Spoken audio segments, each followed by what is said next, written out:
Welcome to our podcast, Doing It Right. This podcast reveals authentic stories from successful leaders doing it right.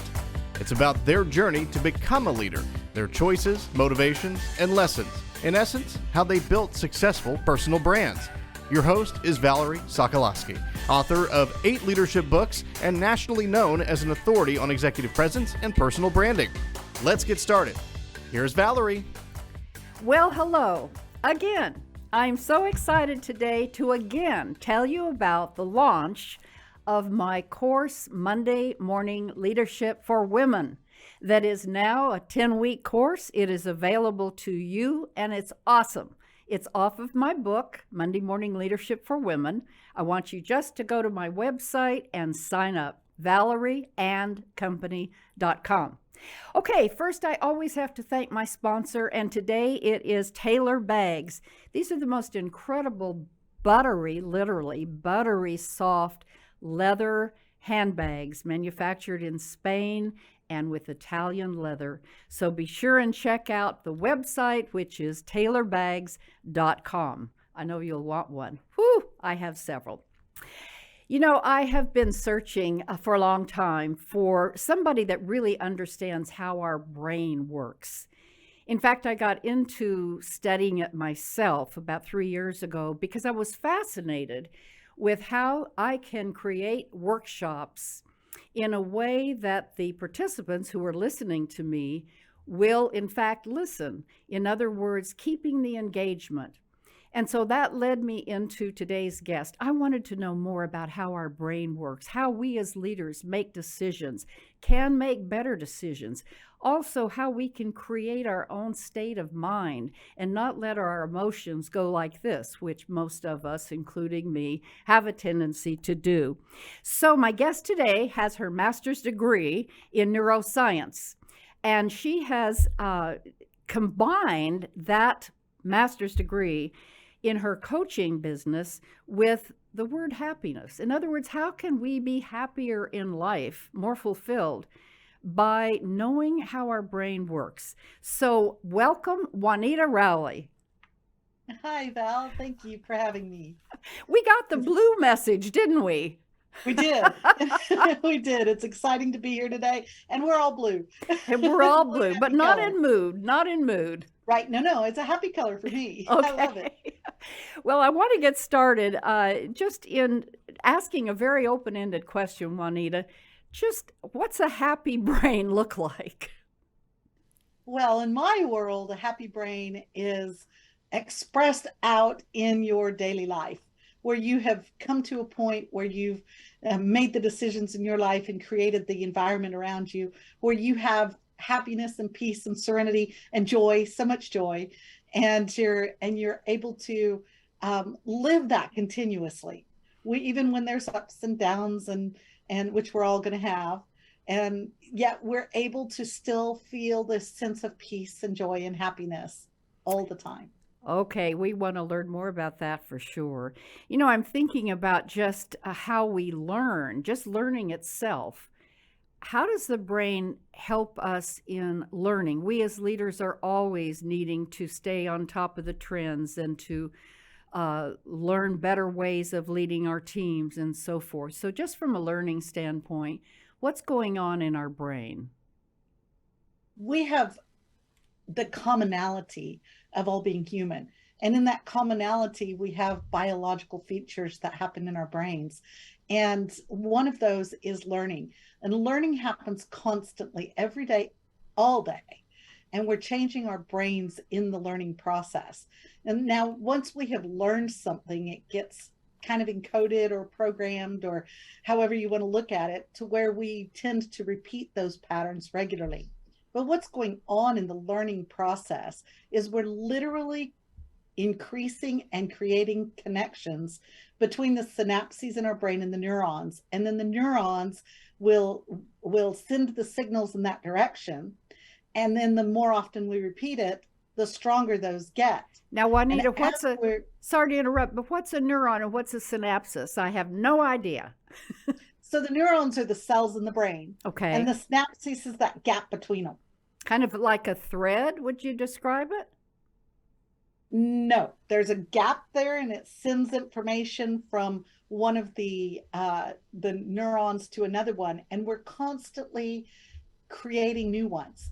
And our neurons can grow receptors and such off of them, or they can even shrink. But when we're learning something new, we Hmm. send off these signals and we make connections between other neurons. I see. So, for example, a simple picture of it: you have a connection between A and B, and this is something that you have learned, and you learn something new. You create a connection between A and C. So A and B is still there, and it's the more powerful one initially. But then as you continue to go between A and C, you strengthen that connection. So maybe in the beginning it's a little dirt path, but then as you strengthen that connection, it becomes a 4-lane paved highway, and that's the way you go more often. Mm, And the one between A and B falls into disrepair because now you're not using it as often. that's And there interesting. you've learned something new, strengthened that connection, and brought that into a normal way of behavior and thought for you. So let's just take this to a leader's role. A leader is someone that leads other people, whether it's one direct report or a whole team of many. And so, as a leader is creating opportunities for their team's professional development, they're always giving them, hopefully, opportunities to learn new things, to also increase their competencies, their skills. So I want to know what's going on in the brain as, let's say, I'm taking a course, one of the courses I give. Let's just take that professional presence. Let's take that one. So I'm in front of the group and I'm presenting my program, and they're learning literally some skills, things about how to create a better presence, how to level up their leadership competencies, and so forth. They're learning these concepts, but also skills. I guess my question is, how sticky is all that with someone? How do I know they're learning what I really want them to? Well, that last part of the question is a bigger one than the first part of the question. How do you know that they're learning that? And in order for you to know that they're learning that, then you would have to assess it in a particular way. Yeah. But as far as the people and what they are learning, they're going to be creating those new connections that we were just talking about, and then they would need to strengthen those connections. Now, I had a job once that was interesting because they threw a whole lot of information at us all at once, and they said, well, we're going to throw all of this at you and see how much of it sticks. Oh, And but then they didn't come back and assess how much of it stuck. They just kind of assumed that we got it all. So when through that experience, what I learned from that was that it's really important to come back and find out what stuck, what mm-hmm. actually made a new connection, and what is strengthening that connection so that we can actually say, this has been learned. And if you don't take the moment to find that out, then you're running kind of in the dark. Right. So you have to assess, has this been learned? Where are the gaps? What hasn't been learned yet? And put those back in, because until those connections are made, those new learning synapses are created and strengthened, then the learning isn't there. That makes perfect sense. Okay, so let me take it to another level. We are all more than we want to be on technology. Juanita, does the use or the overuse of technology do something that it shouldn't do to the brain as we are on our cell phones constantly? How's that affecting the health of our brain? Depends on what you're looking for when you're talking about health of your brain. There's positives and negatives to the technology today, and there's positive and negative views on it depending on what generation that you're coming from. Mm-hmm. If you're coming from an older generation, then this is a very new technology that has changed the way that we interact.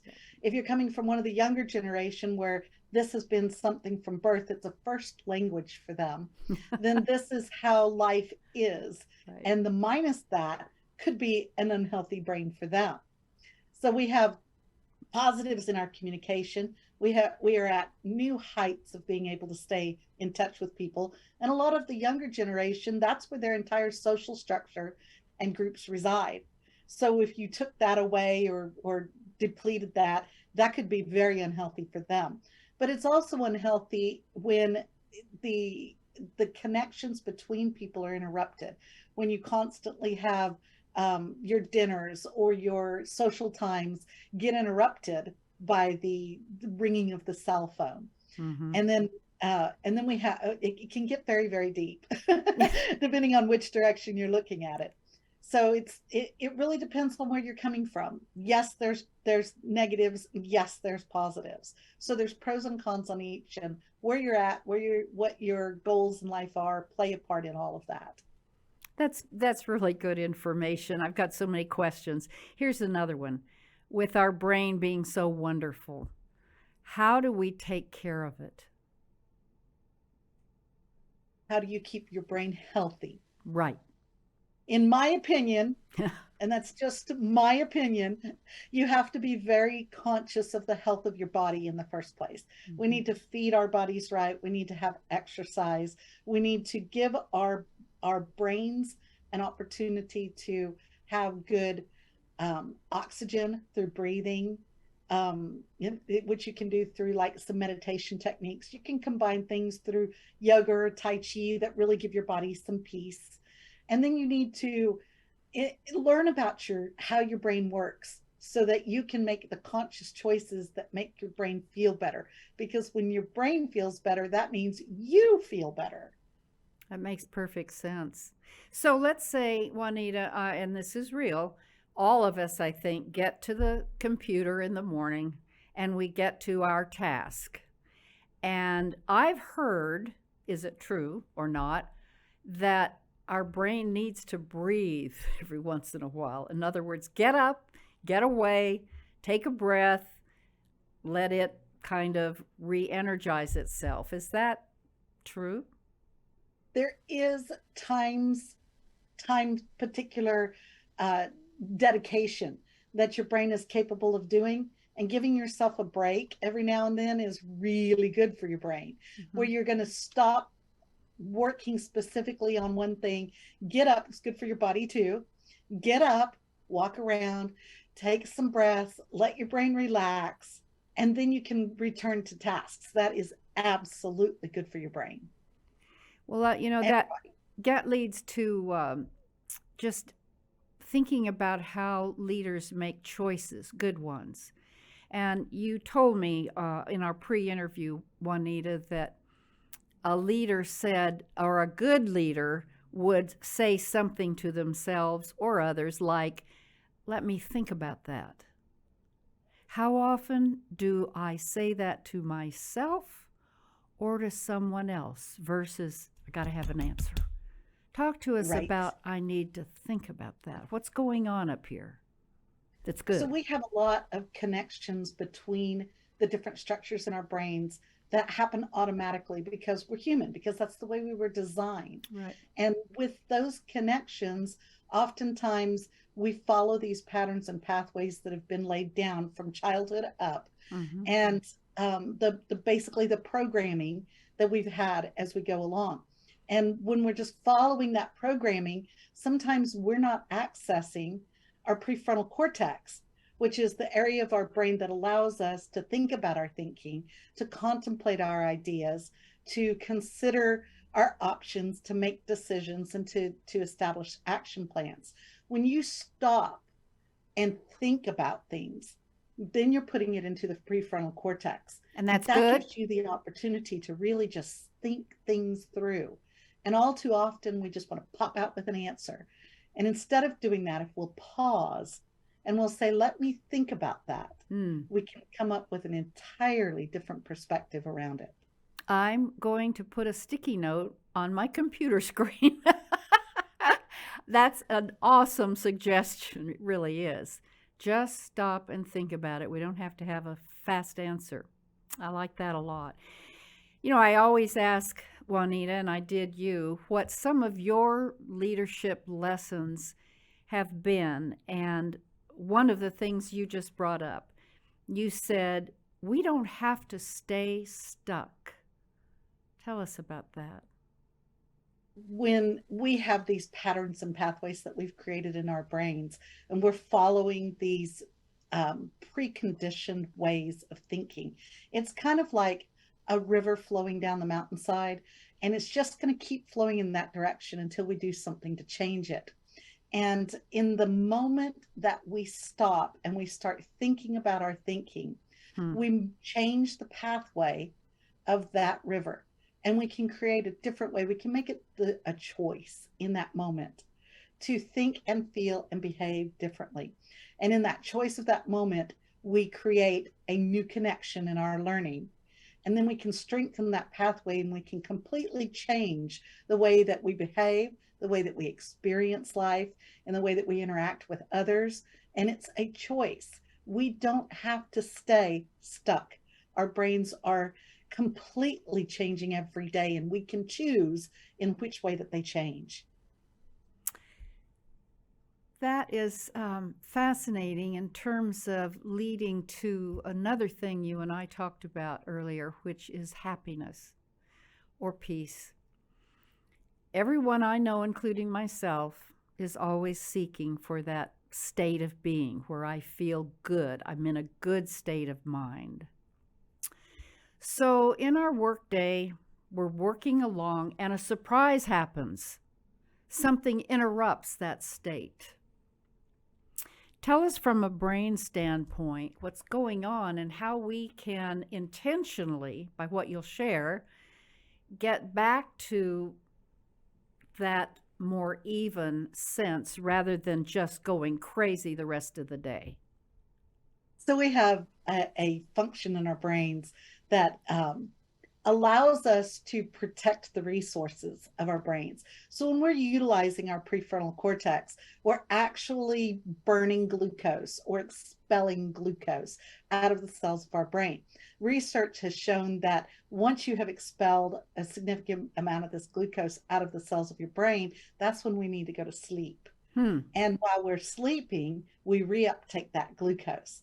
There's still a world of science to be learned around sleep. Sleep studies are super interesting because we don't even understand it all as well right now. And it's amazing that at this point in life that we don't understand everything about the brain, but we don't.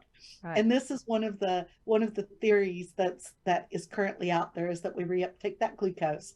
And then that way, when we wake up, we're able to go again. So what our brains do is when we're processing something in our prefrontal cortex, like you're at work and you're doing your daily pattern and you're working through something and you do the same thing every day. Well, then you're going to take that behavior once you've established it, and it moves to the basal ganglia where it's housed. And at that point, it's not using as much energy. It's not burning up as much glucose, and yet you can still do it. It's kind of running on autopilot. Okay. And we have a ton of autopilot behaviors that we do every day. Everything that we do repetitively and habitually, we can put into this lower energy consumption area of our brain. So you're working and then suddenly you're surprised by something comes along that you weren't expecting and interrupts your day. Well, now your signal has to move back to the prefrontal cortex, and your body, your brain literally has protection that helps to not expend the energy unless necessary. And this is usually seen as an unnecessary. So when your signal tries to come back to the prefrontal cortex, you get this pushback effect, this big error detection. It says, no way, Jose, we're not going back there. We're used to it in being processed with the low energy. And instead of it making it to the prefrontal cortex where we can actually think about our thinking, it goes to the orbital frontal cortex, which then sends it to the amygdala. The amygdala is responsible for all of our negative emotional responses, like anger and frustration and irritation. It activates our sympathetic nervous system for fight or flight. Now, all of a sudden, you're responding from this very negative, emotionally charged situation. So you may snap at somebody or get upset, and now you're frazzled and you can't even get back on task. You can't figure out where you were, what you needed to do, and it can wreck your, not just the moment, but your entire day. So understanding that you have these processes in place, understanding when these get interrupted, this can make a difference in everything, both in the moment and on reflection. Because we're not perfect, we have to learn about these things, but we have the opportunity to reflect on them, and we get even better to where we can do it in the moment. And then you can say, oh, I know why I'm feeling like this. I know why I'm reacting like this. And what you've done in that moment is you have stopped the signal from going there. You've moved it back to the prefrontal cortex, and now you're thinking about it. And once you have the option to think about it, you get to choose your behaviors and your thought patterns and what you want to do with it. And as you do this over and over in life, and you practice it, practice makes perfect, you know, you strengthen those synaptic connections, then you learn how to create the environment around you and how to handle things like that, so that you maintain the equilibrium and the peace and the serenity that you want in your life. Oh boy. If I can just remember that. But you're absolutely right, Juanita. Everyone wants to have a greater sense of peace. I hear that a lot. If I could just have some peace or joy, or back to you, the happiness person. And you are the happiest person I know. But if I'm hearing you right, Juanita, what you're saying is that some of the concepts you're telling us today is the stopping and the thinking about something before we quickly react. Is that the net of it? The prefrontal cortex is the part of our brain that sets us apart from the animal world. Yeah. We are unique in that we have this part of our brain and the functions. Is it right of being here? able to do this. Right here, Juanita? It's right across the front of our brain. Okay. It's a whole section of our brain there. Okay. And we have the ability to think about things, to make decisions, to contemplate ideas. And we have that, being gifted with the prefrontal cortex, we have the ability to change everything about our lives, about ourselves, about how we experience this. It's all a choice. All of it is a choice. And I know that sometimes people throw that out in a negative fashion. It's your choice to do that. And when people don't understand what's going on in their brains, they can take that as a negative. But the reality is that it really is a choice, that you're not stuck. You're not in running down a highway, bouncing off the guardrails, completely out of control. You're not caught in the flow of that river, and there's absolutely no way to change it.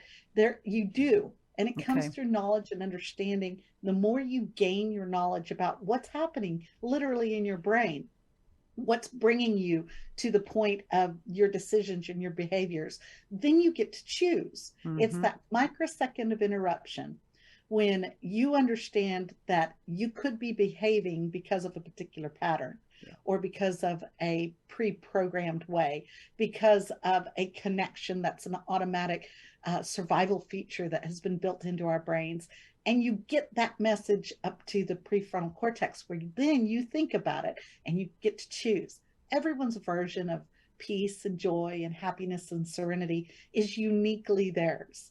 And everybody's version of it is what they can create, as long as they understand that they can get it up here into our beautiful prefrontal cortex and think about it and make choices around it. Juanita, what do you do with someone who is constantly negative? What's going on in the brain? And let me be even more graphic. I picture, and maybe I learned this in my naive study of the brain, but I picture that when our thoughts are put into this area of our brain, that we're creating little divots. This is how I'm contemplating some of the things you're saying, that we make little divots in the road, right? And the stronger the divots, the more the highway gets into a smooth highway, and it stays there, like everything's negative. Well, then the divots are all going to be negative. Or thinking like you're suggesting we can and have choices to, we're going to have a more positive highway. Does that make sense? Sure, sure. What we do, the way our brains connect, is it's not a linear pathway all the time. We connect in mental maps, and we connect out to all kinds of experiences that we've had in our lives. Our experiences from birth up, where we were experiencing our social group, our parents, our teachers, whatever religion we were associated with. All of these things have played into our lives to create a map experience and create these programming that we have in our brains. Now, when we draw off of those experiences, which we do for everything, literally everything that we get involved in, we take these experiences and it sets expectations. And the research has shown that your expectation can actually create reality. Huh. So, for instance, if you're in the dentist office and you're going to get a shot to deaden your mouth, your expectation is that it's going to hurt. And your expectation can make it hurt even when it hasn't happened. Oh, boy. So our expectations, which come from our mental maps, really create reality. So now you're talking about somebody who has a glass half empty type of mental. Well, they have probably developed these mental maps over the years that have led them to the point of expecting everything to be negative. And they tend in that direction quite often. Yep. And what happens with that is it actually produces some of those results. So in those situations, what has to happen is that they have to come to the understanding of what has created these expectations, reframe it to see if it's reality for real, and start thinking about it in a different way and change those expectations. And in that moment, and again, we're back to the prefrontal cortex of thinking about it, we can learn it differently and then live out that difference. And that can create an entirely different way of how we look at the world, especially when we discover, wow, it doesn't have to be that way after all. I thought it did, but it didn't. And this is way better, which gives you this plunge of neurotransmitters that is just wonderful, that makes your brain feel good and your body feel good. And then we want to do it again. So we can follow those pathways again and have these positive, super good feelings. And then you create your life around that, with that, through that, complete with that. Well, you know what? I think what I'm landing on here in this conversation is the gratefulness that you have taken this master's degree in neuroscience and you've connected it and are now living in the coaching space by using all of your wisdom when you do your coaching, Juanita.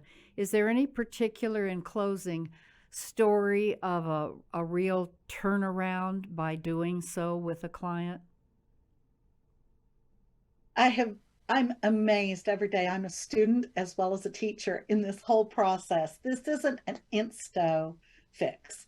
This is something that you learn over time and you experience. And then, like I said earlier, that there's the moments of reflection, and then you get better and you can do it in the moment, that you spend the time like, oh, maybe I didn't respond so good in that moment. And then you can think about doing it differently. And then there's the moments when we actually choose to respond in a way that might not be as edifying and healthy and uplifting in our hearts and our brains. And that's okay too. The thing that we have to understand is that we're all human and none of us are perfect. And we make mistakes and we fix things and we grow and we learn. The more that we come to the point of understanding ourselves, it helps us to lead to understanding others. And I am absolutely blown away and amazed by the changes that I see in the people that I've been working with. It goes beyond anything that I could plan, because each person, again, is individual in what they're experiencing in their lives. It would be hard for me to pick out one single one because everyone is so unique and so different, and it's so impactful. that it's exciting and fun for me to watch it all and to go, wow, this really makes a difference. And for me too, I do it and I learn it. So it's an amazing experience. It's a ride.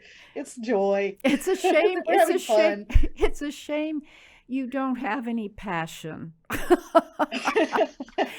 And one final question, because you've got a picture of a cat, and the question I would have on that, I know that cats are part of your life, and it relates to me to play or having a hobby or doing something besides work that is so fulfilling to you. I often ask my clients, what brings you, what feeds your soul?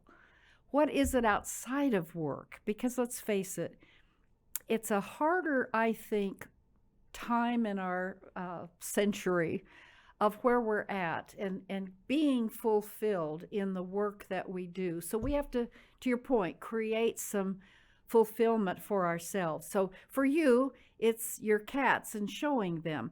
Just tell us a little bit about what that outside hobby or joy, how important it is, again, to our soul, but also what's going on in our brain related to that. So Val, I want to address this in a kind of a unique manner for you. Okay. Okay. So we have a sense that some things will bring us happiness, and maybe even cross over that line into peace and joy and serenity. I call these things happy bringers. Things like, oh, if I could just get a higher paying job, or maybe, stop this relationship with a significant other, or maybe have more money, or these things that people just feel like that's what would make me happy. I call these things happy bringers because the happy bringers do create a sense of happiness for a time. And what I'm bringing to the table here is the ability to create happiness that lasts for a lifetime. Happiness that you engage in on a daily basis to keep your peace and joy and serenity around you all the time. That's not to say that happy bringers are not there. They are, but they're temporary. And happy bringers will not continue that long line of it. Now you're discussing hobbies and stuff like this. This can fall into the category of happy bringers, or they can fall into the category of this brings peace and joy to my soul. So you have to look at the person individually and uniquely. It is not a requirement that you engage in hobbies or anything else around life than what you want, what you're looking for, what really feeds your soul and your mind and helps to create this sense of serenity and peace and joy and happiness that you have in your life. If you do have a hobby that brings you joy, then you want to engage in it, and you want to make sure that you give yourself time for that, and you want to work through what it takes to design your days in a way that you can have that in your life. The cats for us, well, they're here every day, constantly with us, and we want to engage in the activity of actually showing them and getting out doing that. So we prioritize that in our lives, and we take time to do it. And that time, sometimes I can look at it and I'm like, wow, those people have so much time to do so much stuff. I wish I had time to do it. But then I'm like, but what am I spending my time on? And I like what I'm spending my time on. So that brings me the state of being that I want to live in. I hope that sufficiently answered the question. Well said. And it finalizes one of your lessons learned, Juanita, when you said, we're all human. In our shared humanity, what's important is to love ourselves. And I used to think that's woo-woo statement. How do I love myself? That's egotistical. I'm not going to do that. But it means really having that sense of self and being okay with who you are, instead of, well, I'm not this and I'm not that and I wish I could and she and others. So loving ourselves, being at peace with who we are. That's why I love my work in personal branding. It cements who you are at your core. And who you are at your core is awesome, whatever that is, your brand. But then also having the ability to reach out and really love others, and by the word love, care, whatever word you want to use. But it's not all about you. And right now, I'm just kind of concerned about the fact that sometimes when I get on the highway, everybody's all about them. And with that, I'm going to say thank you. Juanita, this has been very enlightening, and we've taken it to what real things we can do as leaders in our lives to create that happiness, knowing what's going on in our brain. So let's just intentionally. If you have a moment, Val, I'd love to put in something about what you were talking about there. Okay, you bet. Okay, so when we are learning how to think about our thinking, we're learning a lot about ourselves. We're learning about what we do really desire in our lives and what can bring us to this sense of peace and joy and happiness and serenity. And when we learn these things about ourselves, we have to have compassion and forgiveness for our own selves in that. And once we've learned how to do that, we understand that we're not perfect, and we start creating this world around us, then we start to exude this into our lives, and we start to affect other people, because emotions are contagious. Yes. And other people get to feel this. And to top that all off, it gives us the opportunity to look at other people and go, oh, I know why they're behaving that way. And maybe they don't know what I've learned already. And it creates an opportunity in ourselves to be compassionate to others. Well because said. They're not perfect either. And they maybe don't know everything that you have learned. And they still feel stuck and in these patterns of behaviors that they don't know how to break free from. So it gives us an opportunity to be much more compassionate and forgiving. And our interaction with them is better. The way we see the world is better. The way we feel about ourselves is better. And it sure would cut this whole bias thing. Whoa, isn't that amazing? It's all about the brain. It's all about the brain. Juanita, you really are the expert. And if people are interested in knowing more and working with you, where can they reach you? I have a website at qualitascoaching.com. And I have a program, Happiness Through Neuroscience. I have a full 16-week program that you can engage in. Will you be working with me and coaching with me? I also have a do it at your own pace where you can engage with the material and do it at your own pace. And then if you want to bring in individual coaching, you can. Well, I'm going to sign up. All that information on my website. Great. I'm signing up, Juanita. Absolutely. I can't wait. Thank you so much for being on the show. And stay with me for just a moment, if you would, because I always have a Valerie'ism at the end. And this one is, I just thought I'd talk about what we post, because what comes out of our brain goes into social media now, and being careful about that. Now, why am I talking about that? Because recently, there's too much negative posting. Now think about the brain and what we're feeding it constantly. How can we have a happy brain and a peaceful state of mind if we are bombarded by either what we're reading in posts, so stop it, or what we post and stop it? There's too much negativity going on in posting. And that's my story, and I'm sticking to it. So, thanks for being with us. Until next time, have a peaceful week. Thanks for listening. To receive Valerie's Voice, free monthly leadership tips, and to learn more about her leadership programs and coaching, visit her website, VALERIE'sCompany.com. Next week, we'll be here again to inspire, engage, and equip you with teachable points of view from successful leaders who have been doing it right. Until then, lead authentically.